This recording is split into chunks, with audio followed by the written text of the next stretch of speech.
अलि राम्रो भएको छ। यहाँ हामीले ट्रेडिसनल डिस पनि देख्न पायौँ ढेँडो है। अनि हामीले अलि नौलो कुरा चाहिँ एउटा रसगुल्ला होला होइन, रसगुल्ला एउटा नौलो कुरा रसगुल्ला देख्न पायौँ।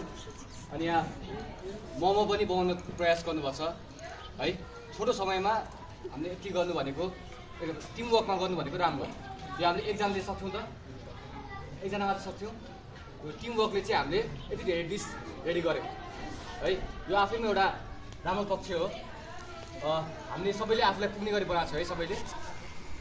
अब हाम्रो एकछिनमा मार्किङ हुन्छ अनि विनर हामी घोषणा गर्छौँ। घोषणा गरिसकेपछि कसको के बनाउनु बाँकी छ, कसको के पाक्नु बाँकी छ त्यो सबै मिलाएर अनि आफूले मजाले खान सक्नुहुन्छ है। पुग्ने गरी खान सक्नुहुन्छ। खाइसकेपछि अनि जस्तो थियो त्यस्तो छोडिदिनु है। र यो अहिले आजको कार्यक्रम एकदम राम्रो भयो। भोलि हामी यहीँबाट फर्स्ट सेकेन्ड थर्ड अथवा यहाँ सबै मिलाएर भोलि कुनै कम्पिटिसन पऱ्यो भने त्यसमा हामी एउटा पेट्रोल दुईवटा पेट्रोल हामी लग्छौँ।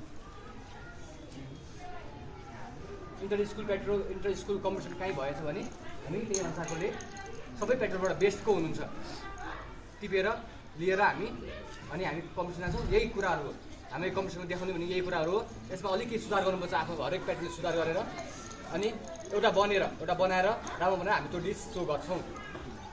बुझ्नुभयो?